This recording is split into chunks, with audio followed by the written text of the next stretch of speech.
This perp back with another video, and I just got done finishing up the first season of Sandman on Netflix.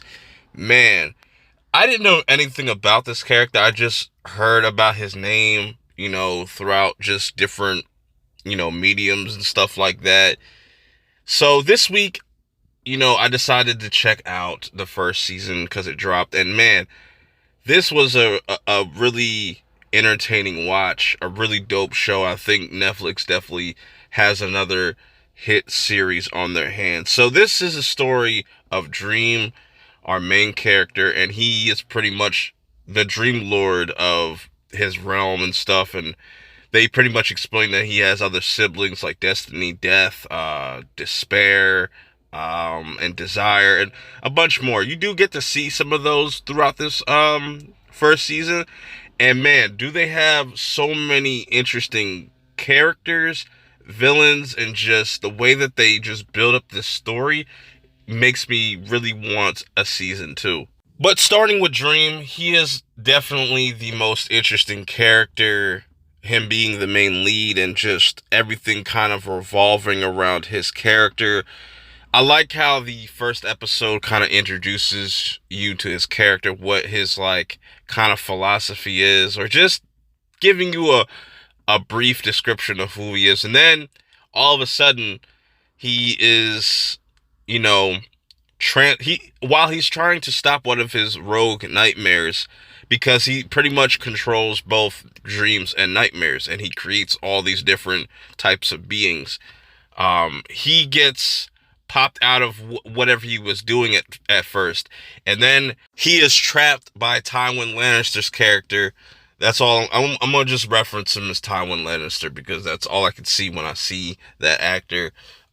He is kind of like this human that's obsessed with trying to bring back his dead son. He's trying to call out to Death, but he ends up getting Dream instead. And what he does with Dream is he leaves him pretty much sealed away for over 100 years. And with this happening over 100 years, the whole world has kind of been at disarray. His realm has completely fell apart. So the whole first half of this season is just him trying to regather all these different items that are essential to his power, like his helm, his ruby, and his sand and whatnot. And I really like that. I thought that was going to be like the whole premise of this first season, but no, that's pretty much like the first half, and just dealing with everything with Tywin Lannister's family and his legacy. And man, each episode really gives you a lot. There's a lot of detail and just a lot of explanation, just like over explaining sometimes, like just on what's really going on. But like I said, while all this is really going on, you have Corinthian, which is one of his rogue nightmares out there, just like creating his influence, and you're trying to figure out what he really wants. And his ultimate goal is to get rid of Dream so he can be free to just do what he wants to do.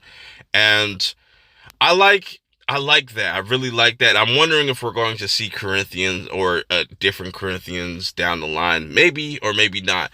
Also, another character that pops up in this and which was one of the most interesting episodes, and I can't wait to see the rematch, is Dream versus Lucifer, and just the battle of wits. And just that was an interesting scene, and definitely sets up where season two can go, especially if you watch the last episode.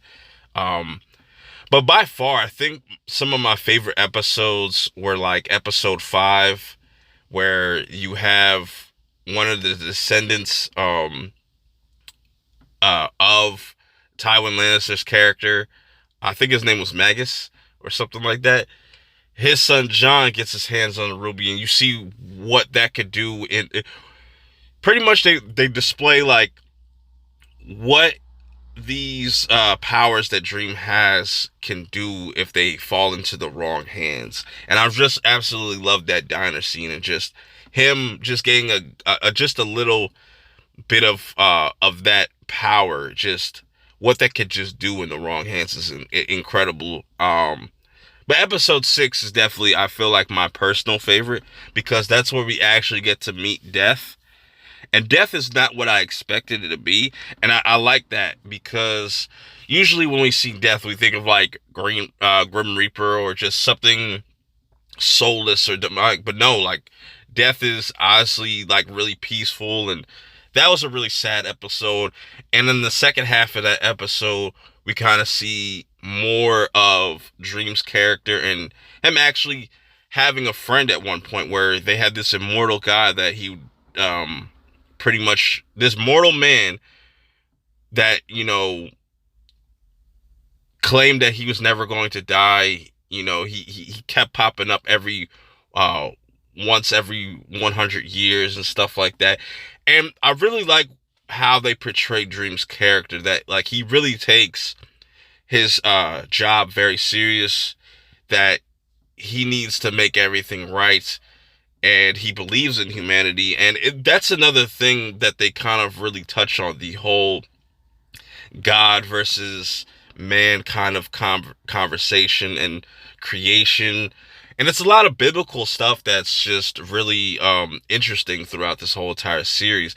But like I said, there's a lot. It definitely, you can definitely get the sense of, that comic book esque feel when watching this, where Dream is really like kind of like a superhero. He has to kind of he has to do this to, you know, um, keep things in line with the universe and just other people.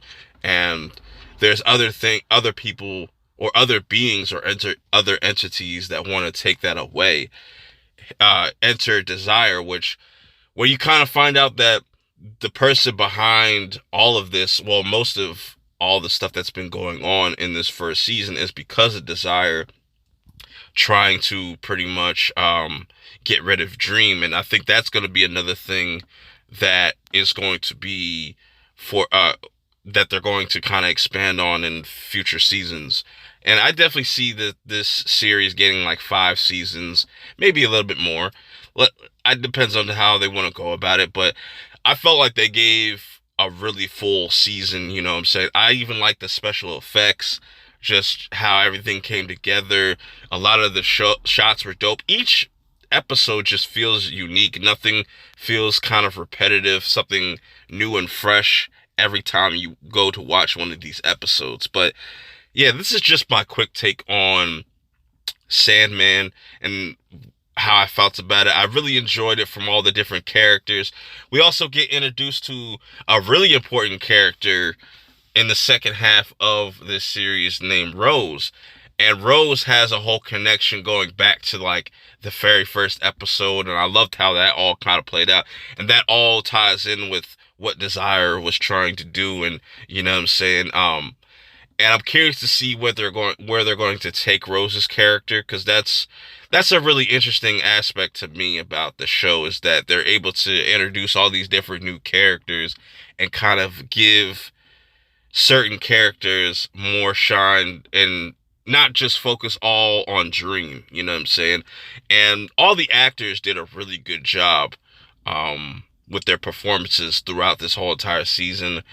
You know what I'm saying? The violence was perfect. I think it wasn't too over the top. It wasn't, it was dope, man. I really enjoyed this first season, man. There's a lot to talk about, and I don't have nearly as much time to really break down each individual episode. All I can say is this is a must watch.